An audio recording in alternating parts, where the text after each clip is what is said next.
Hello, everyone, and good afternoon, and welcome to this session. Thank you for joining us today to begin your journey towards a diverse and inclusive workplace.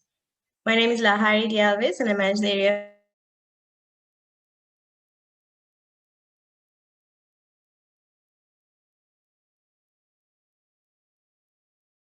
But we will be rescheduling that, so do let us know if you'd be interested in attending by filling in the feedback form at the end of the session. In the meantime, this session will serve as an introduction to the subject and the support that we can provide you in moving towards your diversity and inclusion goals. Firstly, I would advise you to sign up to our women's and millennials list because this survey and the accompanying questions will help you gauge where you are now as an organization and what next steps you can take. The registration links will be put into the chat box now. So just take a minute now or at the end of the session to go and register for those lists if you're interested. Okay, so we're happy to be conducting this session today in collaboration with our colleagues from India who have been working on this area for a few years now and have an in-depth understanding of it. I'm pleased to introduce Sandhya Ramesh, who will be facilitating today. Leading the area of D&I for advisory services for clients in India for the last 4 years. She also leads the research study as best workplaces for women. Her eclectic professional background and interests are proof of her commitment to the subject of intersectionality and inclusion. And in my honest opinion, you can't really go wrong with guidance from the likes of Maya Angelou. So let me hand over to Sandhya while also asking that you feel free to participate actively and put any questions in the chat box. And please do contribute when we ask you to share any questions or answers to some of the discussions we want to get going through in this session because it's important our knowledge. So thank you. Handing over to you. Just put myself off. And welcome to Sandhya. Actually, I'd love to see, if any of you have the bandwidth and you're comfortable with it, please switch on your videos. It's always wonderful to speak to people at the other end as opposed to these little black boxes. As facilitators, as HR folks, as people who've been doing digital meetings, I'm sure you've experienced it over the last year. So wonderful to see some of you. Thank you, Shehzadi and Asha and Kumarini. I think it's lovely to see your faces, and thank you to all of you for being here as part of this, discussion. Jennifer, Elka, great to see you too. I just wanted to take a minute to, one, acknowledge that just over the last year and 2 months, India, Sri Lanka, and I think some of us in this part of the world have been experiencing the pandemic to a great degree. I also know wave 2 has not been very easy on us. So, I think my best wishes and also regards to you, your teams. I know you're pulling through a lot, not only when it comes to you, your family, but also your employees, your team members, sometimes filling in for colleagues, and also trying to do your bit for the community at large. So I just want to say thank you to each one of you, and I continue to wish you more strength and more resilience to get over get through this phase of the pandemic. Yeah. Having said that, Lahari, thank you for that wonderful introduction. I thoroughly enjoy myself when I'm, in conversation and in discussion about diversity and inclusion. And any conversations around building more social equity, equality in the workplace. Yeah. As Lahari mentioned, globally, our philosophy, and I'm sure you would have noticed it too if you are aware of Great Place to Work and what we do. The entire objective and our vision is how can we make, workplaces, great workplaces for all, right? And a critical part of that for all was very consciously added 2 or 3 years earlier, where we said that, workplaces today are one heavily representative of, say, particular genders, particular groups. Sometimes we even see particular metro constructs, right? Or educational backgrounds for that matter. In India, we see a lot of regional, aspects that come into the workplace. In the US, it's a lot more about, the BIPOD community not being actively available in the workplace, right? So the idea of for all very consciously got added because we said that unless we make a conscious attempt, we're going to continue to be swayed, continue to exist, and business will continue as usual. Yeah.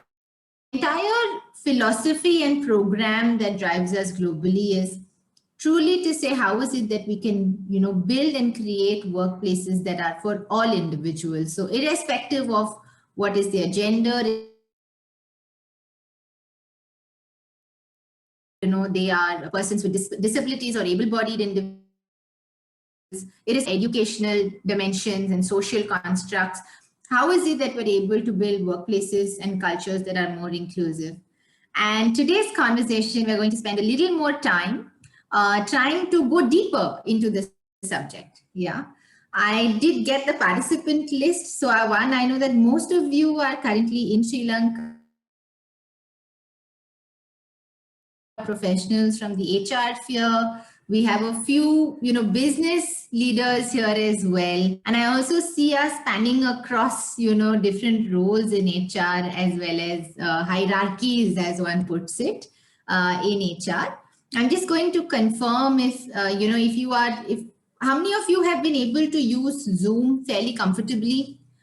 You will have a reaction button at the bottom. Yeah. So either you can just raise your hand if your video is on, or you have a reaction button at the bottom. So you can just press a thumbs up on your reaction and I will know that you're fairly comfortable with Zoom.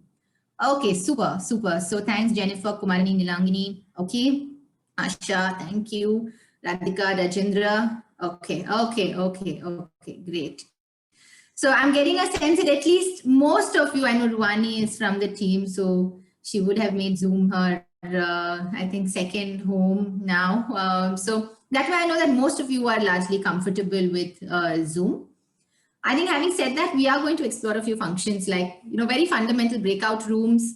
We do have, certain activities also over the course of this 1 hour. I would truly encourage you to unmute yourself, talk when you feel like, share your views, ask questions. I think the only thing that we need to ensure is that we end on time so that everybody goes in time for their next meeting. Any boundary restrictions or conditions with this as a webinar? Yeah. For the first time, it'll be nice for us to do a little bit of a warm up, right, before we really get into our understanding a little more about diversity and inclusion.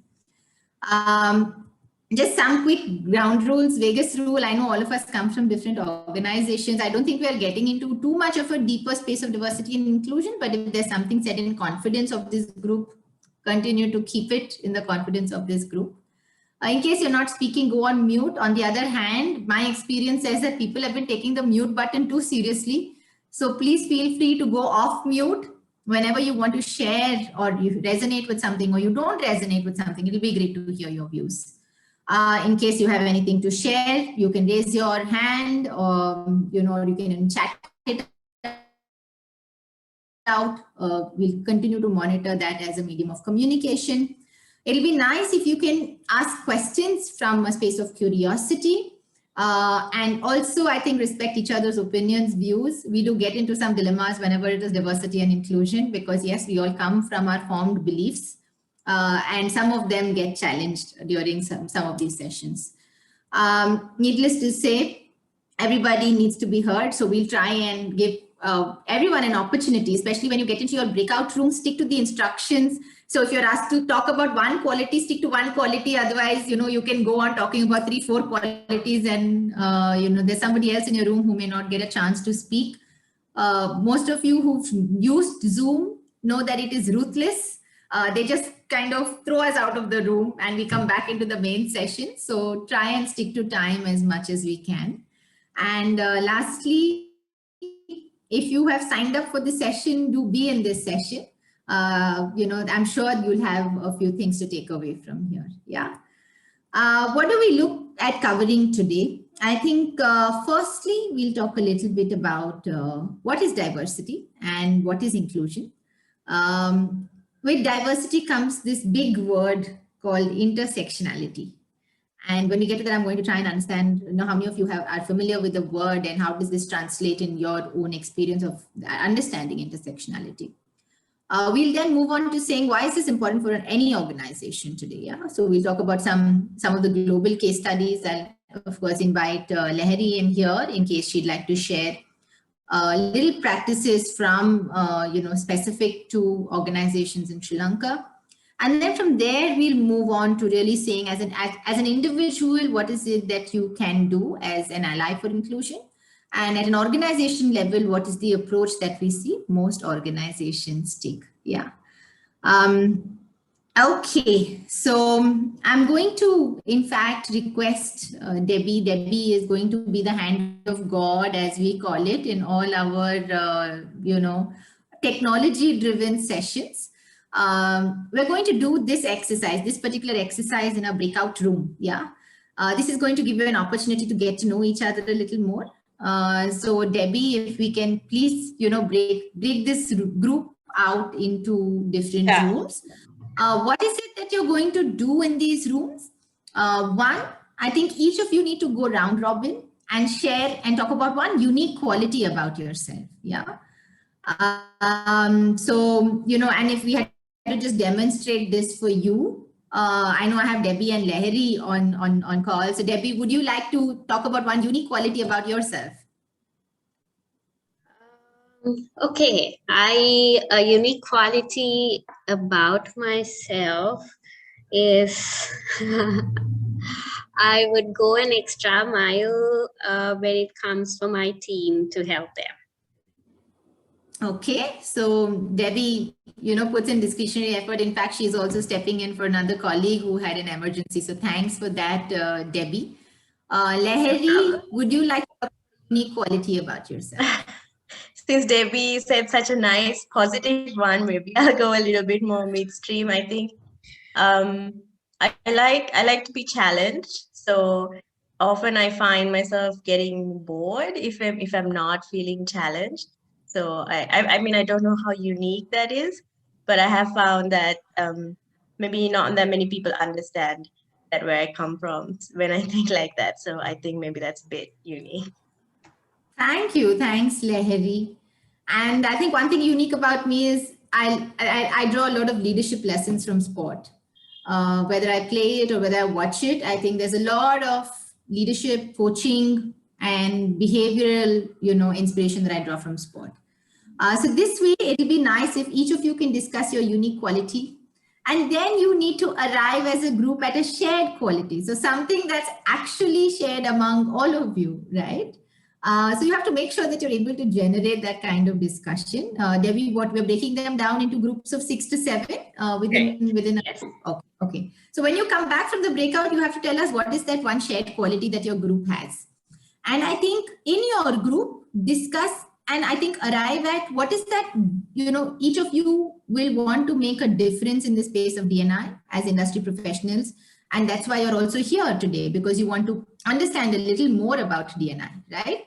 So what is that difference that you want to make when it comes to diversity and inclusion in workplaces in Sri Lanka, right? So if you can maybe discuss that, and maybe the group can arrive at one potential difference that you can share back with us, yeah, when you come back and we report out.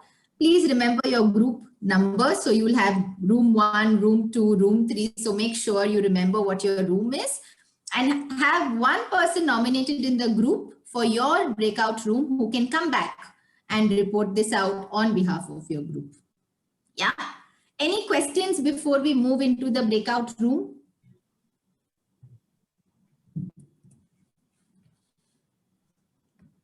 No questions. Is everyone clear? You can also unmute yourself and say, yes, I'll know that you are here.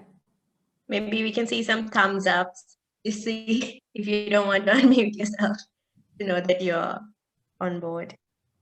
Great. Okay. Okay, Debbie. A little Go for icon that comes up, which is going to, which is going to say breakout room. You just need to click on that icon and then you will go into the room. Yeah. So Debbie, over to you. You'll have a discussion time of about 10 minutes. And right when 10 minutes is over, you will be guided back to the main room. Great. See you all in the rooms. Okay.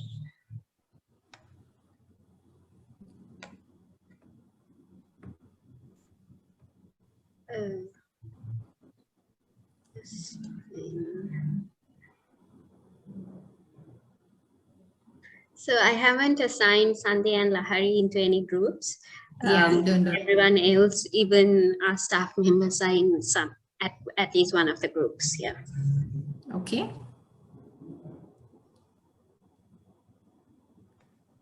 Okay. Room number 4 has only 3 people who have joined out of 6. Hi, Udianga. Are you able to join the breakout room? Okay, Udianga is gone. Randy. Okay. Takes a minute. People are getting into the rooms. I think they're getting used to it now.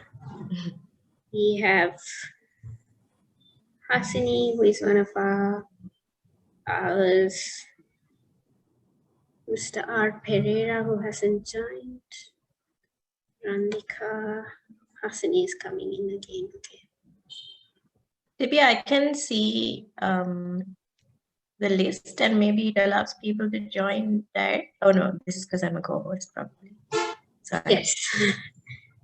So my bad. Hi, Randika, are you able to join the breakout room?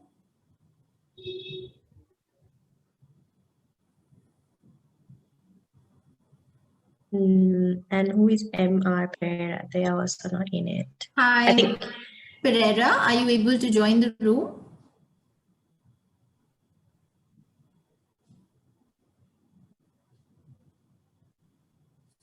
sometimes Sandhya, people join and the webinar, they might step away from the computer. So maybe that's what's happening. Yeah.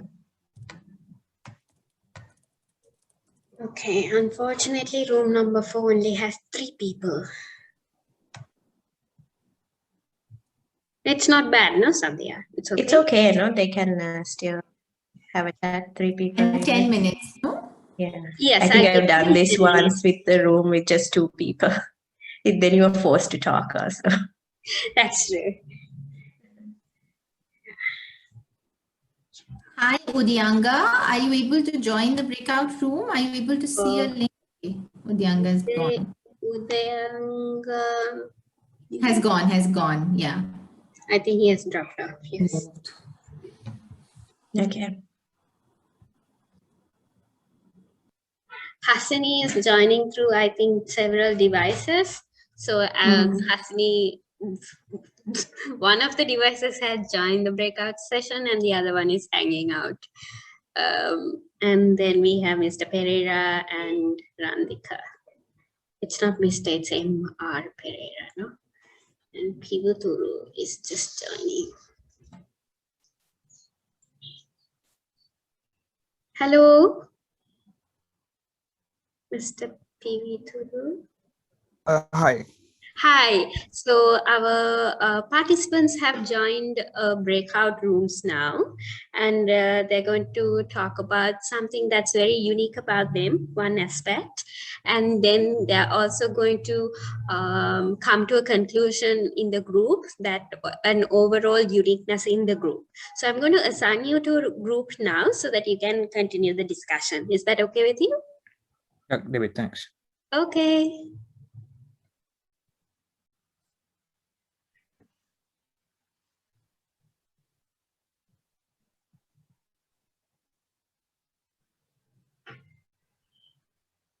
Nice.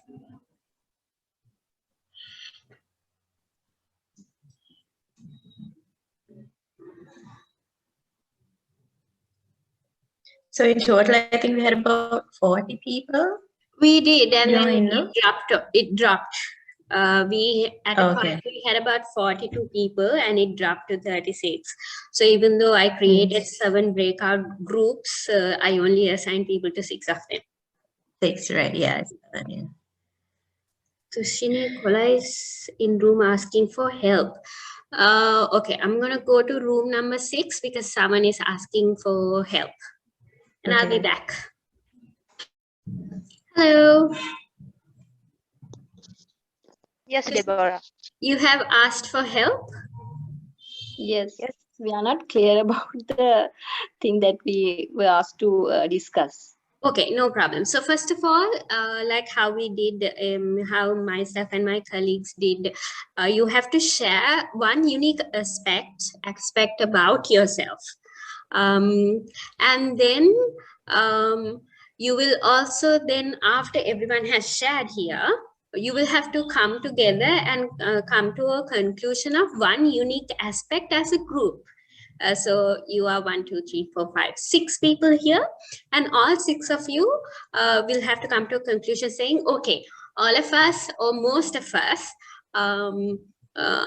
give their 110% at work. That's one unique quality. Or everybody could sing or something like that. Is that clear? Yeah. Great. Okay, then. Yeah. You have about 4 minutes left. Thank you. More than enough. Okay, thank you. No problem.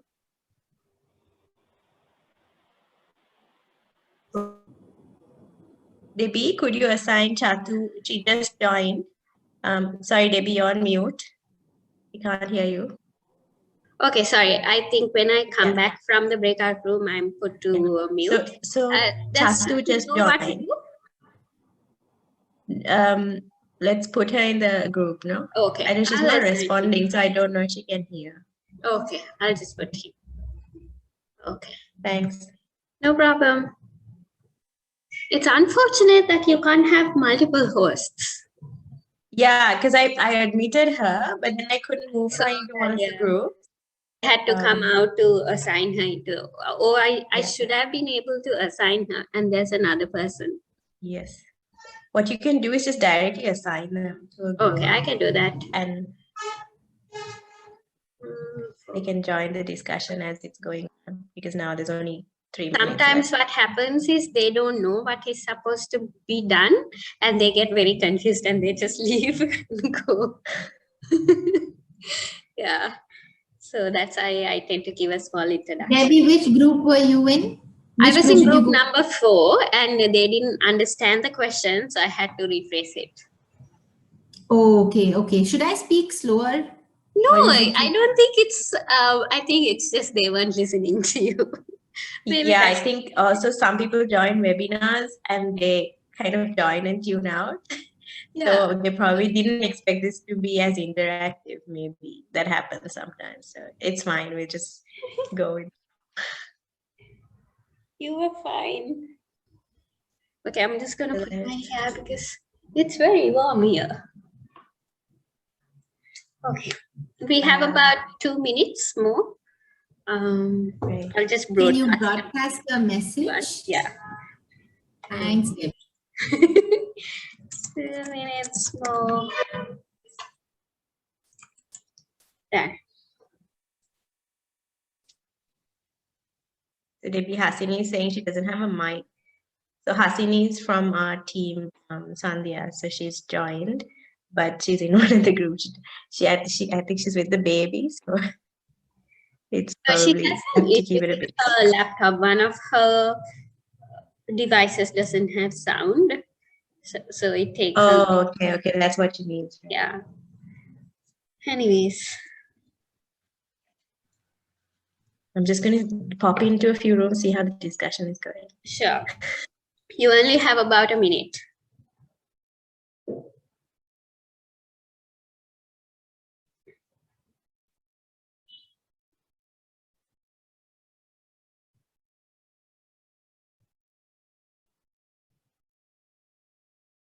Bahari hasn't joined yet.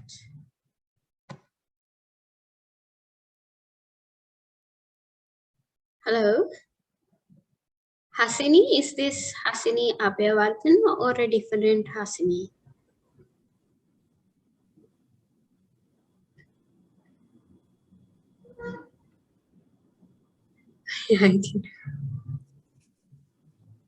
Okay, they left again.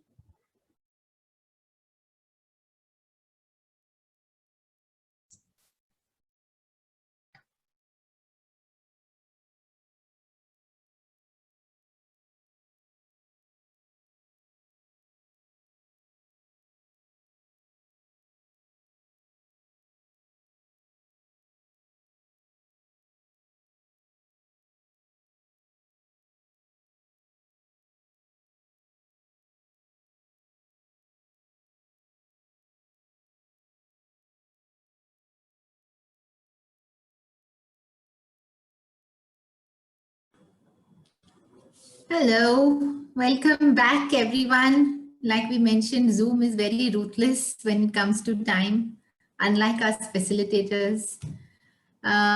So did you all have a good conversation? Yeah, okay.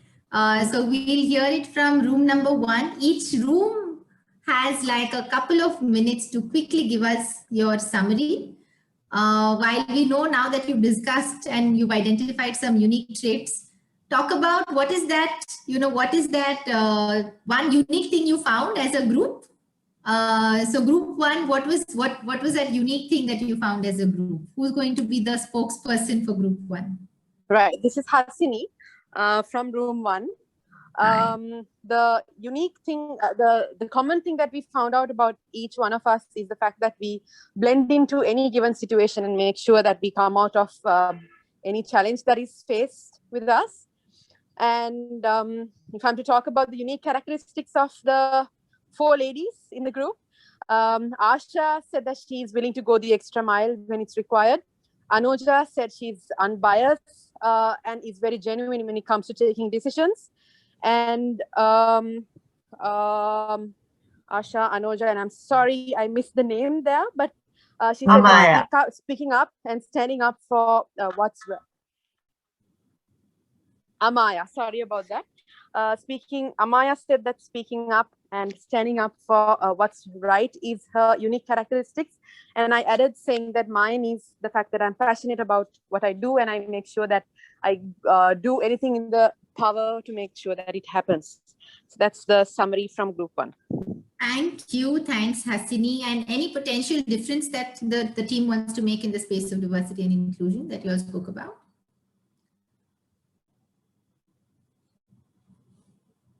Hasini, you are on mute. Would anyone? Yes, anyone would. Does anybody want to add something to that? Okay. Okay. Thank you. Thanks, Hasini. The rest of you can cheer for the team by giving them a clap. It's on your reactions. So you can, feel free to use your reactions and be appreciative in this space. Thank you. Okay, so over to room 2. Who's the spokesperson for room 2?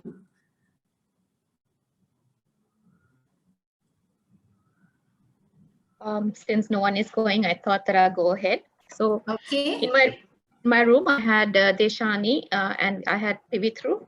So in terms of the feedback got from them, both of them were basically talking about being challenged. And also Deshani added one more thing saying that being challenged, and Pivithru added one more thing saying that he's a multitasker, right?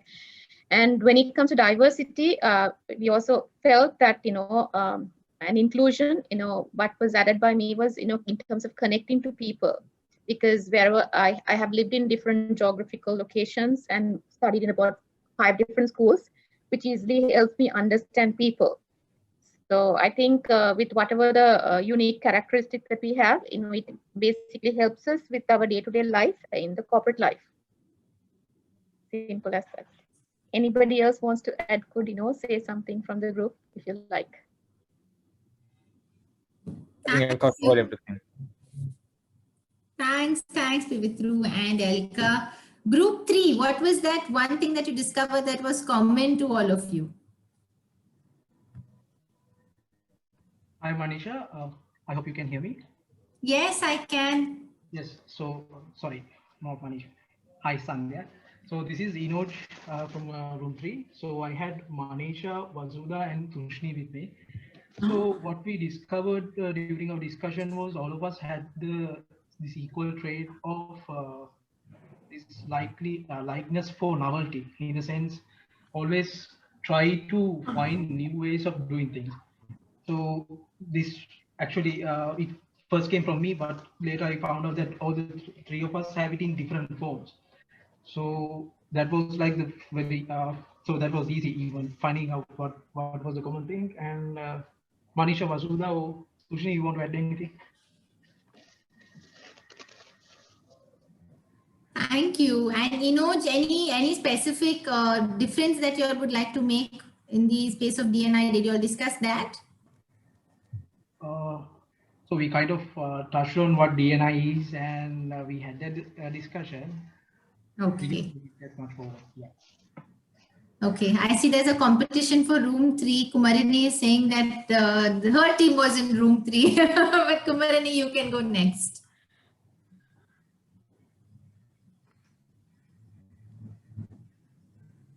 Hi, Sandhya. So we had in our team, we had Jennifer, Janit, and Inuri. And individually, we'll talk about our individual traits that we spoke about, which is unique. So I said about perseverance that generally, when I'm, determined, I will get it done. Even if I don't know how to do it, I'll find a way to do it. And then Jennifer spoke about her passion about being attentive to details. Janet mentioned about making a real impact when it comes to work. So the common ground that, of course, we had another member, Inuri. She didn't really participate, so I'm not sure about her views. So the three of us, on a common ground, we all agreed on Jennifer's trait, which is also seen in our style of work as well. So all of us are also very attentive to detail as well. So that was our common trait. Thanks, Sandhya. Thank you. Thanks, Kumarini. Okay, and the reactions have stopped though. So room 5, who can go from the next room?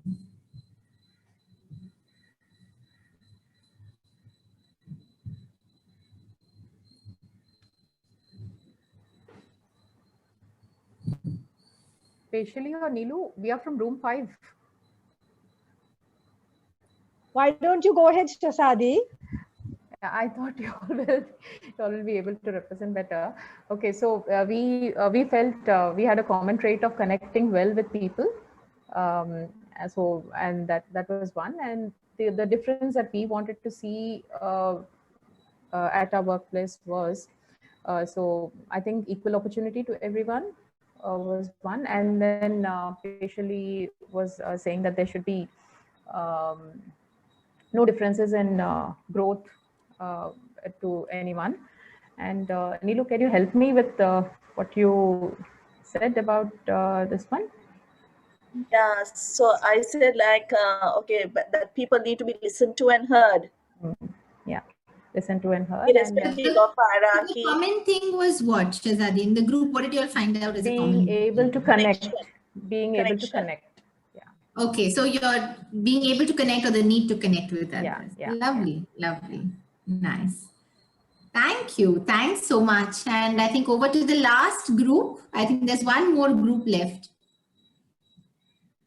Correct. One more group left, and Rashmi, Ruandi, Sudarshana, Tarindu, and Tushini were in that group.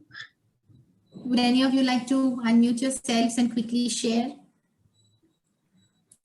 What was that common thing that you found with your group? Okay, I'm Sudarshan here. We have diversified qualities when we were discussing the matter. I don't remember the name, the group members by their names, but anyway, finally we agreed upon everybody's willing and loving diversity. So they all are loving to work with the environment which is having diversity in their places, diversity in terms of their age groups and all. So it was nice to see that a lot of HR people in the group, and they all agreed upon the common quality called diversity. Thank you. Thanks, Sudarshana. And it kind of brings me to one of my favorite quotes by Octavius Black, who says that, I'm not different from you. I'm different like you, right? So it's really about acknowledging that each one of us are unique. I'm sure that we noticed just within our group and the conversations that we've had, how unique each one of us are, but we were still able to arrive at something that was common, that we could either work towards, or something common that kind of described our working styles, right? And if we're just talking about very quick takeaways from this activity, right? One, definitely I heard some groups talk about needing to connect. Conversations definitely lead to more discovery. So how are we able to open out more conversations with people that we are working with? Two, sometimes we have more in common than we think. Not everyone opens up every time. So create space. In fact, Amazon runs a very good initiative in their workplace called Spacers, right? And these spacers are really to say that at the beginning of every meeting, you take about 5 minutes off to really talk about what are you grateful for, right? Or they talk about one inclusion tip on that particular day. The third piece is very important for us to know people as people. While Sandhya as a certified diversity practitioner represents Great Place to Work, there's a whole other context of Sandhya that helps her bring her entire self to the workplace, right? So how are you going a little deeper to understand that in your relationships, be it with employees or with clients? And lastly, but very important, we all have a need to be unique and also a need to belong.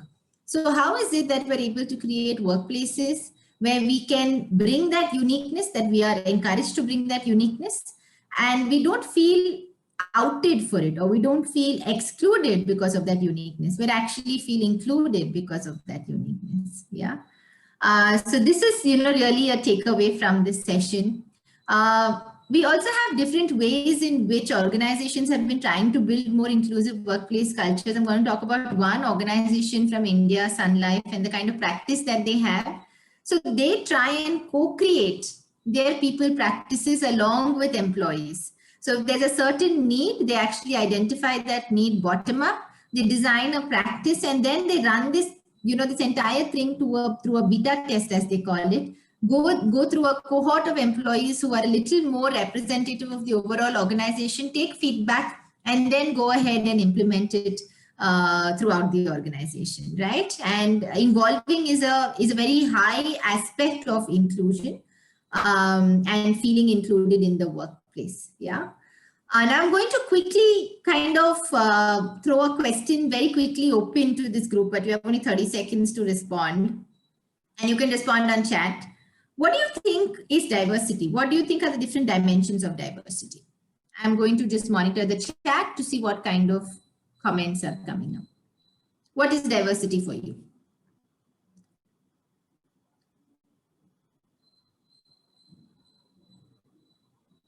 Okay, it's a gender, experience, okay. Qualifications, representing society within the corporation, okay. So how are we a microcosm of the society?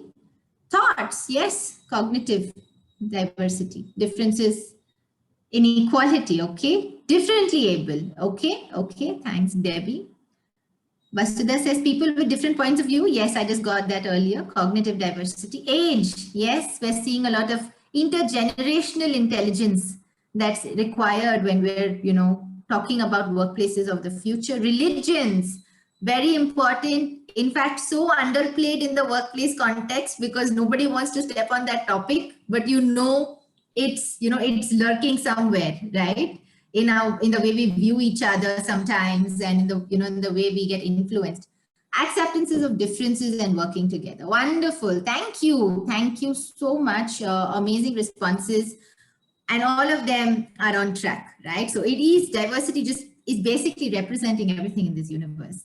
But when we have to put all of this in, the workplace context, we personally I find the Korn Ferry model one of the most holistic models when it comes to diversity.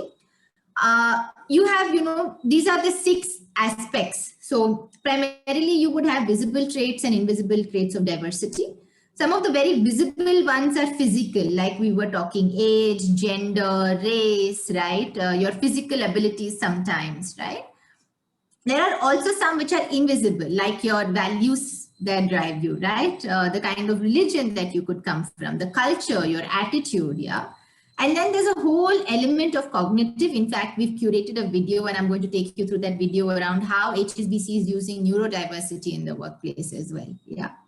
We also have occupational, right? Which means what type of work. You would often see that some individuals who join us on contractual roles or some individuals who join us as consultants and associates actually come in with very different experiences and sometimes also have different experiences in the workplace compared to full-time employees. Yeah. So how are you able to, in a way, create an environment that is inclusive of all of these aspects of diversity, right?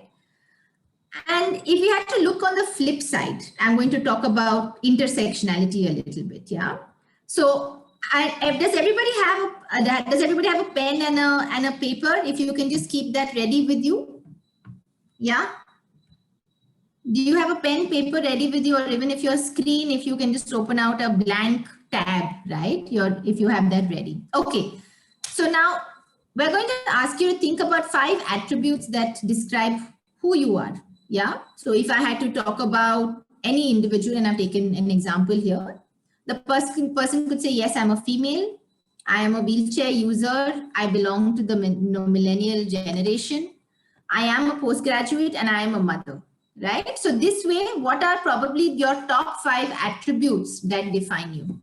I'm going to give you about 30 seconds to put down your top 5 for yourself, Put down top 5 attributes that describe you. And when you're done, just put done on the chat so I know that some of you are done.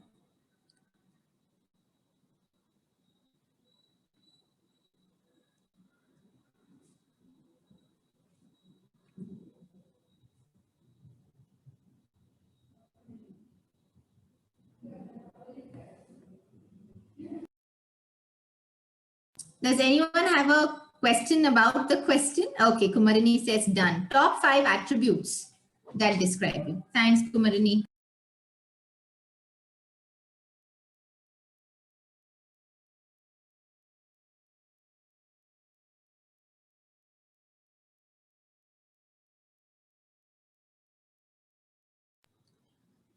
Just the top 5 that come to your mind. Your, top most relatable aspects of you as a person.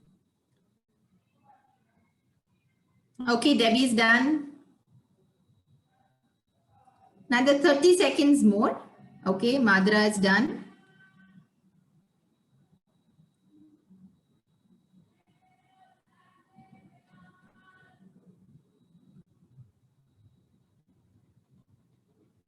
Nilangani is done. Thanks. Asha is done. Okay. Few more. We'll wait for a few more seconds. Just top 5, whatever comes to the top of your mind. Yeah. Vishali, Manisha is done. Rajendra is done. Lovely. Janit. Okay. Fantastic. Okay. So now that Jennifer is done, okay, now that we have quite a few of you done, what you need to do is strike off 2 that seem to be lower order in comparison to the 5. So if I had to, if I had to look at this example and I strike off 2, I may strike off postgraduate and I may strike off millennial. Yeah. So strike off 2, which seem lower order ones compared to the others.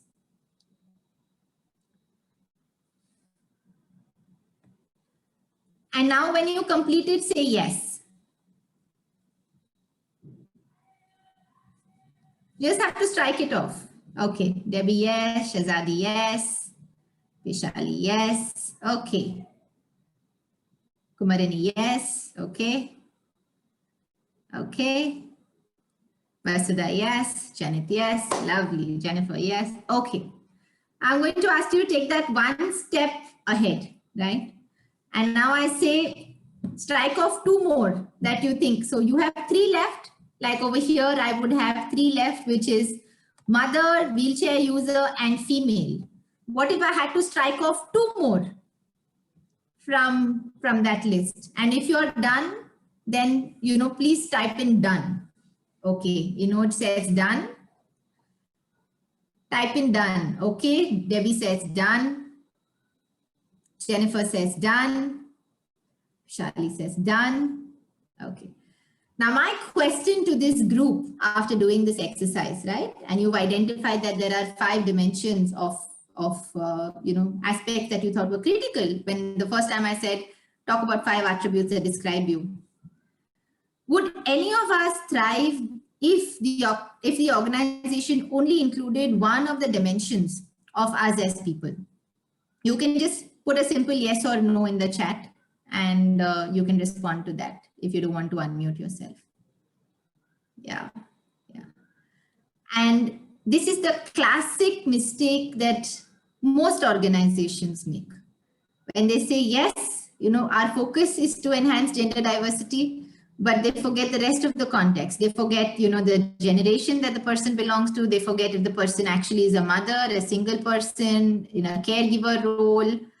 They forget, if the person actually has an ability or, has a disability, right? So it's very important for us when we talk about diversity and inclusion. And this is also the reason why a lot of organizations have not been successful to build diverse and inclusive workplaces. I'm sure all of you are from the field. You would have heard about something called the leaking bucket, right? Which means at some point in time, the person, because of a change in the life stage or because of a change in an incident, actually moves out of the system because the organization has not been able to provide for or understand the rest of the context of the individual. And that's what we call intersectionality.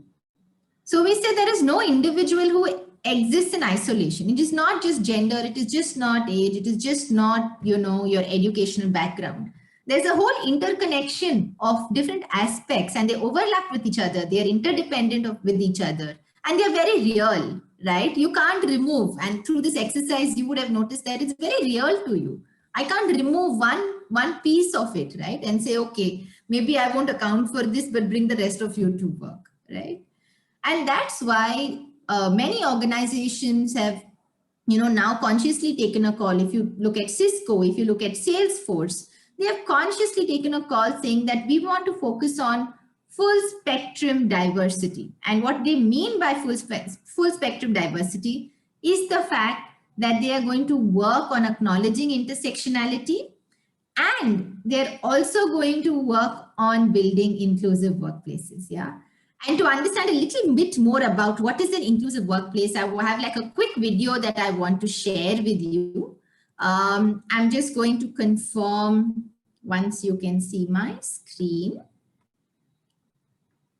Are you able to see my screen? Yes or no? Yes. Yes, can see. Thank you. And this has subtitles as well, so you can follow that. If a person were to say to me, wow. Are you able to hear? Yes. Yes. Oh. Yeah. You're really good at thinking about concepts, for example. The equivalent of that for me would be to say to a person, wow, you're really good at breathing. People think that you're thick. They think that I can't read. That we're dumb, that we're slow, we're uneducable. Actually, it's quite the opposite. I'm neurodiverse because I am autistic. I have something that's called Asperger's syndrome, which is an autistic spectrum disorder. I'm dyslexic. I have Asperger's syndrome. I'm dyslexic and I also have dysgraphia. I have dyslexia and dyscalculia. I got an ADHD diagnosis a few years ago, and it was actually the first time in my life that I made sense to myself. I just think it's the way my brain's wired up. Just wired differently. I am not seeing what everyone else is seeing. There's obviously a huge advantage to that, but we've only learned to appreciate this potential over the last few years. One way of understanding neurodiversity is if we've got people who we call normal, We call them neurotypical. They can see the visual spectrum of colours going from red to indigo. Neurodiverse people, they might not be able to see blue, but they can see in infrared. Now you've got somebody in your team who can see in the dark. Do you want to have that person in your team? Of course you do.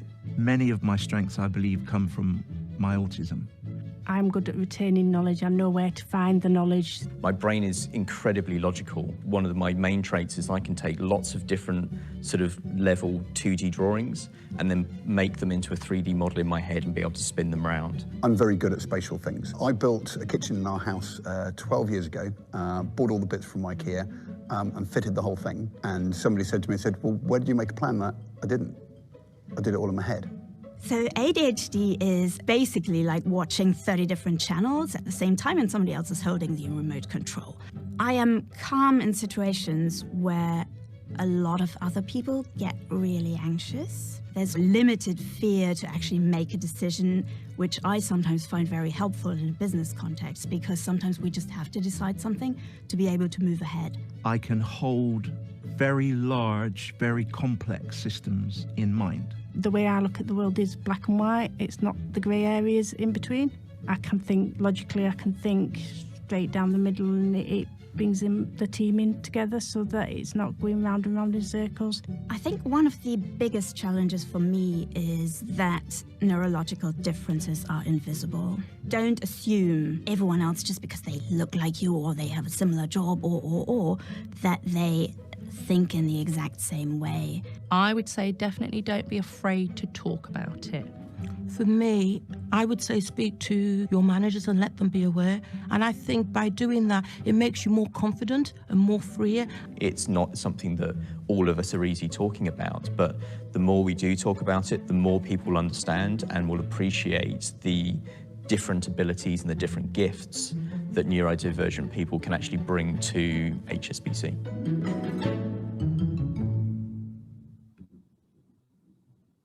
Any quick thoughts after watching this video? Be honest, do you really want to watch a video that looks like this? There's a good reason why. Any quick thoughts? No thoughts?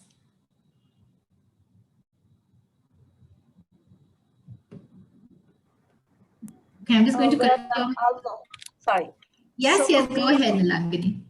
Yeah, so for me, watching that, really what ran through my mind is the kind of possibilities that are there, the various possibilities. And when you explore them, I mean, you bring the brilliance of everyone, the power is much more. Absolutely, thank you. So this is Vasudha.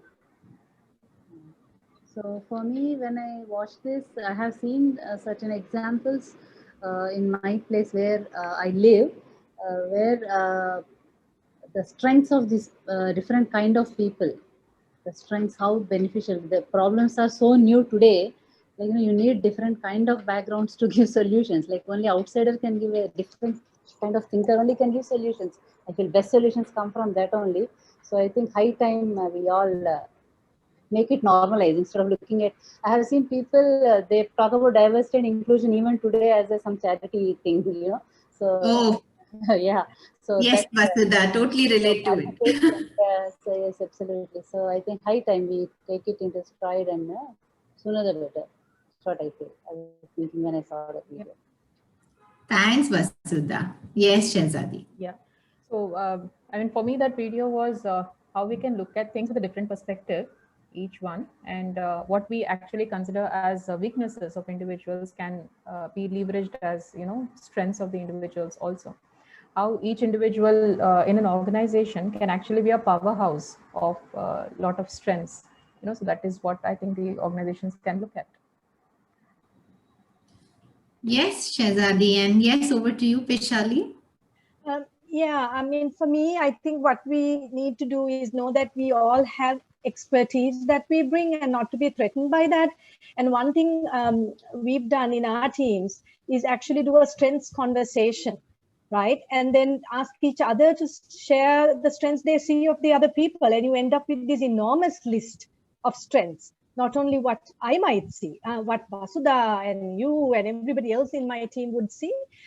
So it's really about that, and knowing that everyone is an expert in the team relatively to what their strengths they have. That's a beautiful paradigm to operate from, saying that everyone's coming to work because they have a gift, right, that they want to contribute. And I think that's, that's pretty much the philosophy that we try and operate from when we look at workplace diversity and inclusion.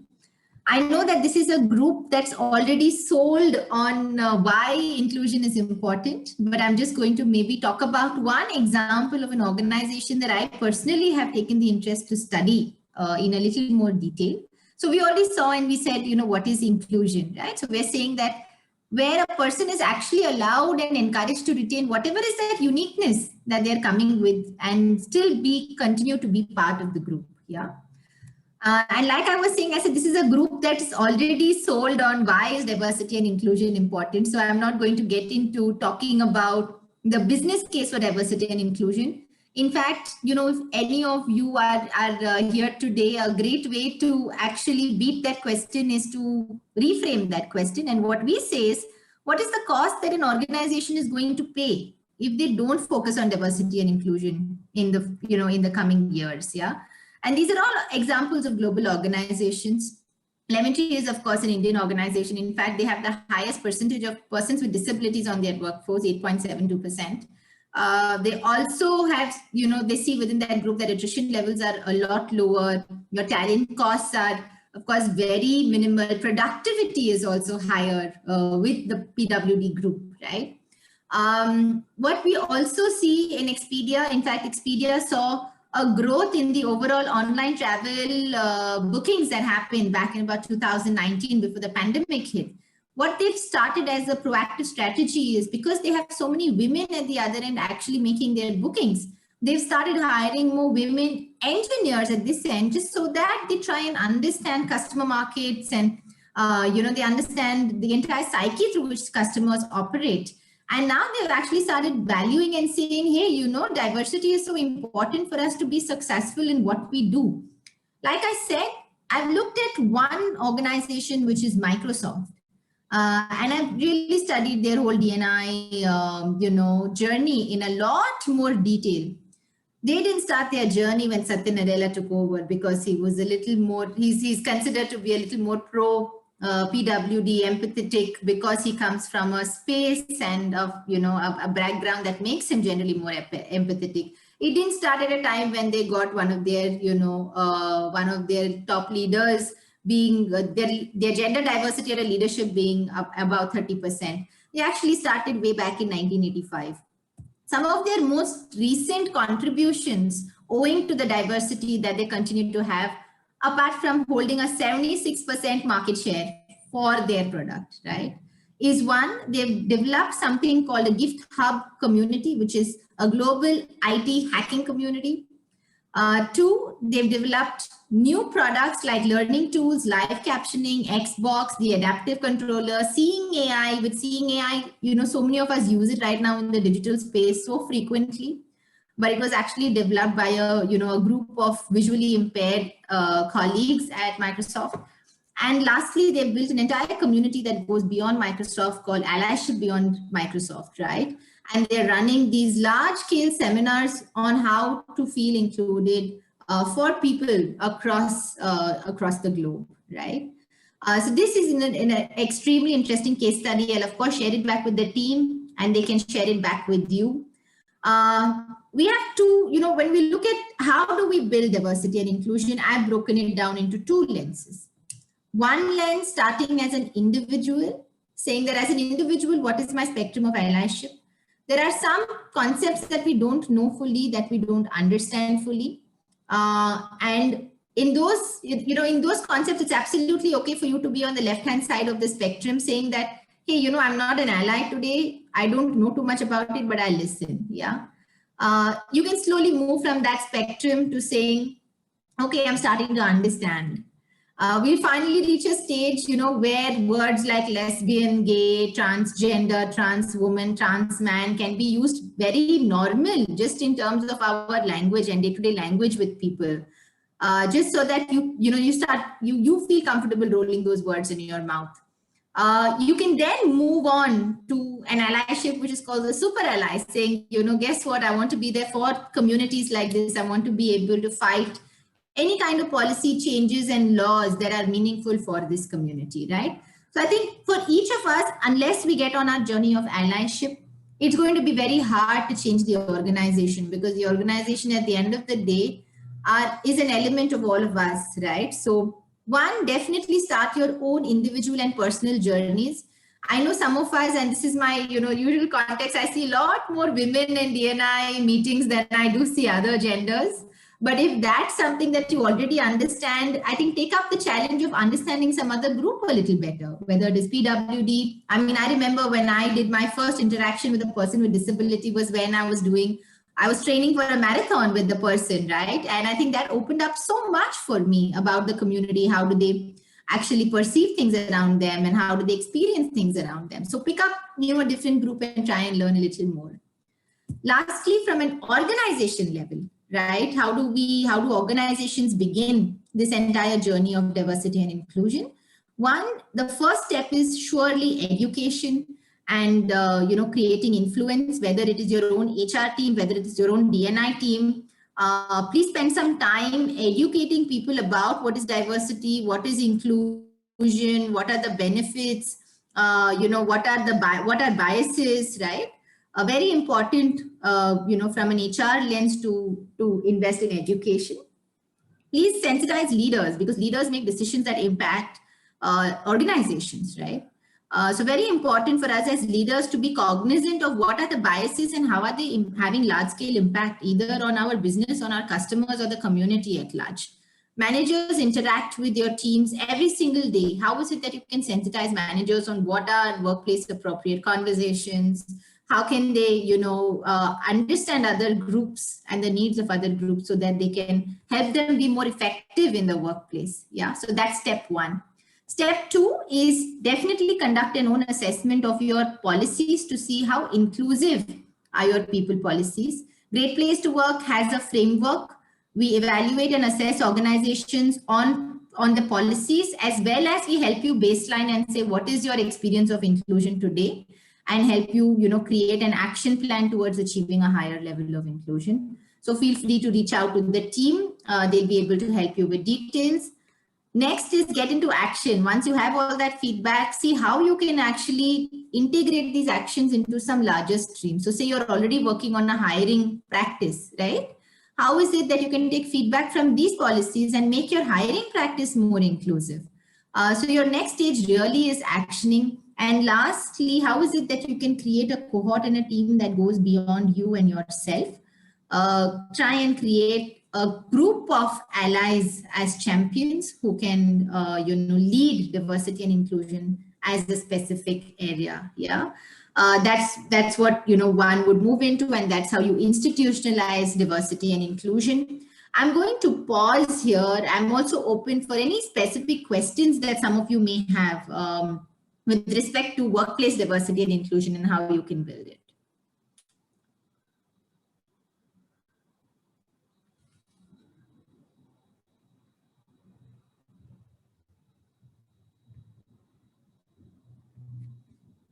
Does anyone have any questions? You can feel free to unmute yourself.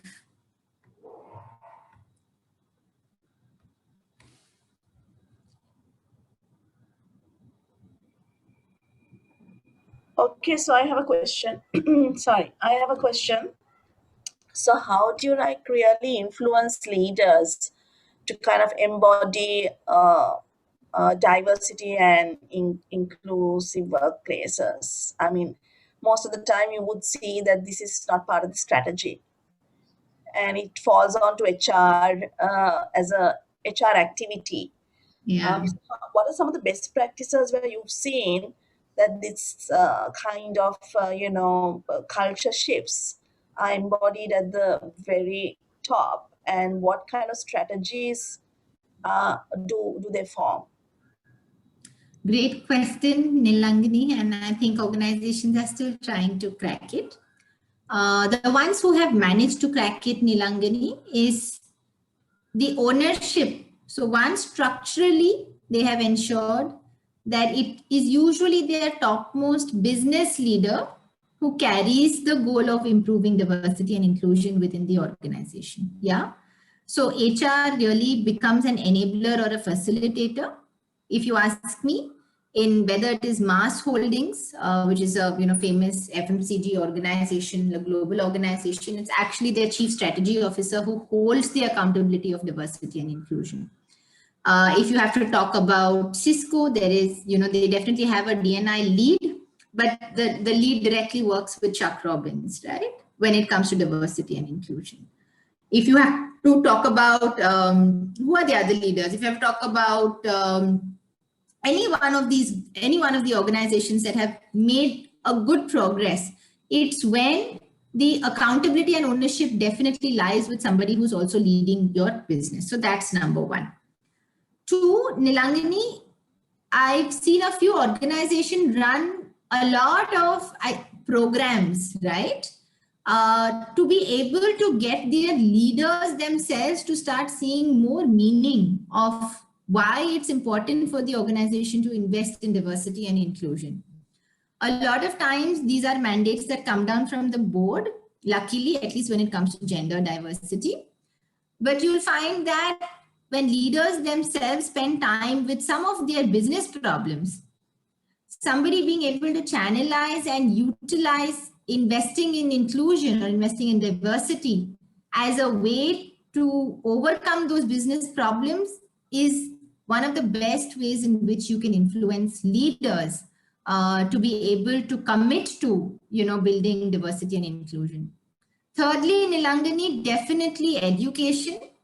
It'll be great if you can invite them to, one, understand different communities that exist in the workplace across levels, to facilitate interactions between leaders and these, and people, individuals who represent different groups. And the third stage, once you've been able to, build that trust, is get leaders to act as sponsors or mentors to grow individuals who come from diverse groups, right? These are probably three, like a three-step approach you can take to be able to get leaders to play a more active role in building workplace inclusion. Sure, thanks, Sandhya. You're welcome. Any other questions from the group? Otherwise, there's also a feedback link that's been left for you on the chat. Feel free to, put in your comments and your feedback there. I'm sure the team will reach out to you. If there are any resources that you like, that you want to learn more about, reach out to us and we'll be able to share it back with you. I know that Lehari had a closing note for the group. So I'm also going to invite Lehari in to share that.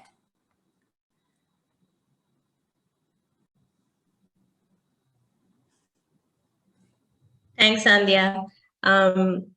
Yes, thank you, Sandhya, so much for facilitating this session. I mean, personally, I found it also very useful, and it really is for us to get the ball rolling, to get the discussion started. And I hope that you guys have all learned something from it, and that you reach out to us in terms of helping you understand what we can do to support you. And I would suggest, Debbie, if you can change the slide to some of the support functions we have. So when Sandhya said also about really understanding where you are in this process, I would advise you all to reach out to us. If it's something specific to diversity and inclusion, we can help you with that. But one of the things you can get started is just doing our general survey, and with additional entry forms for these different sectors, so that we can start you on that journey to where you are now and how we can help you move forward.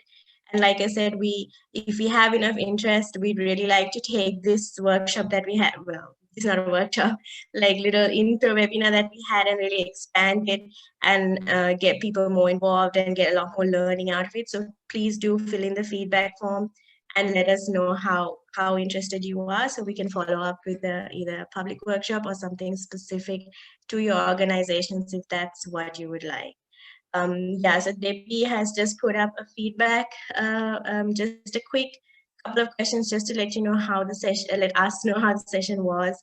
And if you are interested to follow up, please do feel that. But also the link in the chat allows you to give a lot more detailed feedback, which we would appreciate, or just, reach out to your RM or to myself or to Debbie or even to Sandhya, to just anybody, just to let us know how we can get you going on this process. In addition, just to let you know, we have an upcoming a workshop on the fundamentals, building and sustaining a resilient, high trust, high performance culture in your workplace.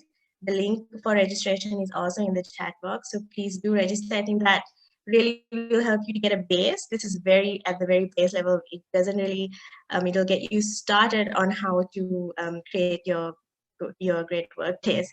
But if you feel you're already there, reach out to us and see how we can help you with the D&I part of it. So again, I hope you found it useful. And I really want to thank Sandhya for taking the time to do this. And there's a lot of last minute hiccups. So again, thanks to Debbie and Shashin, who's not here, but everyone who helped out at the last minute, especially Debbie for piling in when she could. And Sandhya, we really appreciate your expertise. I think you helped us look at it from a different viewpoint as well. That maybe, I think Vasudha mentioned that in Sri Lanka, a lot of the time we tend to look at this as PR or CSR, or, there isn't necessarily a business focus on it, and really understanding how you can use differences to your advantage and really look at it to get a benefit rather than a problem that needs to be solved, essentially. So I hope this has been really useful.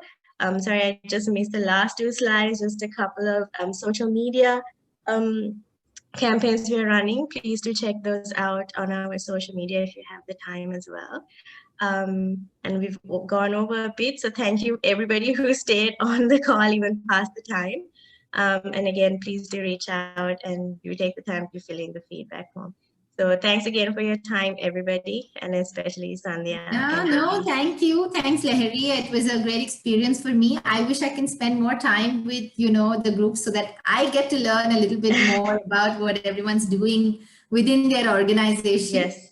Yeah, and we take feedback very seriously. We're a feedback organization, so please make sure that you take those 5 seconds to leave us feedback before you leave. And if you have anything at all, I'm going to continue to be on this call for the next 5 to 10 minutes. So feel free to stay back, and if you just want to chat about something, I'm right here.